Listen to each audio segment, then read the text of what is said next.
you annualize these figures, been a couple 100,000 people per month. We'll be up to about 2.1 million apprehensions. Add the getaways, 300,000 to 400,000. We're up to 2.5 million people.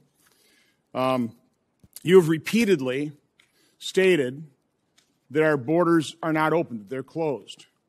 Do you honestly believe that our borders are closed? Senator, I do.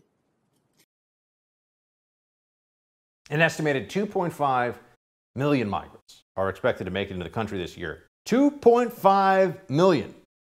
And DHS Secretary Alejandro Mayorkas insists that our southern borders closed during yesterday's heated hearing in the Senate. This is no longer a crisis. It is a spiraling catastrophe that the incompetent Biden administration refuses to address. Julio Rosas, senior writer at townhall.com, was just down in Rio Texas to witness the border chaos firsthand. He joins us now to tell us what he saw. Julio, thanks so much. Yeah, thanks for having me, Bob.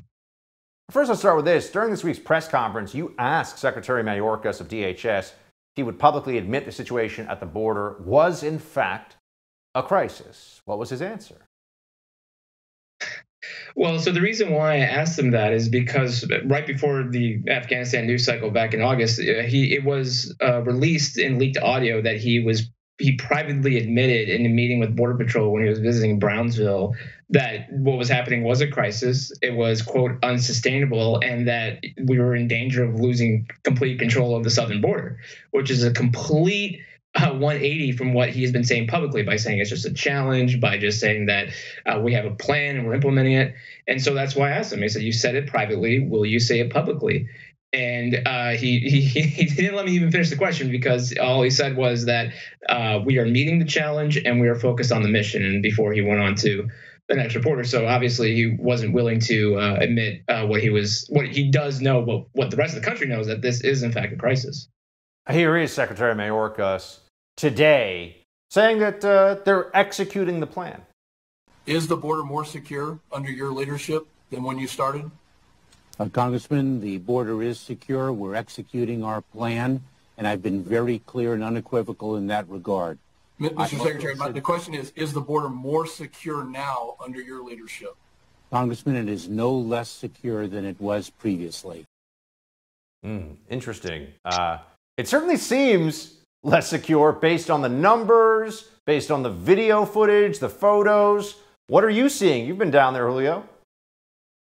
So I have been covering the border for decades. I'm only 25, but I did cover the border towards the end of President Trump's administration. And this is when the wall was being built. This is when Title 42 applied to everybody. This is when we had Remain in Mexico.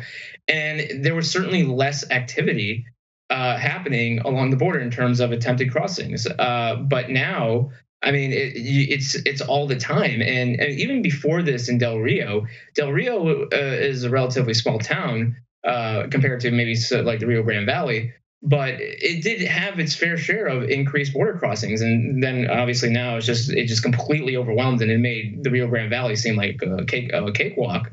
So no, the border is not only open, but it's open for business for the human trafficking organizations, the drug cartels, and anybody who wants to take advantage of the southern border, because it is open. And this is just something that didn't need to happen, but because the Biden administration's approach to immigration, it is happening, and that's what makes it all the more unfortunate.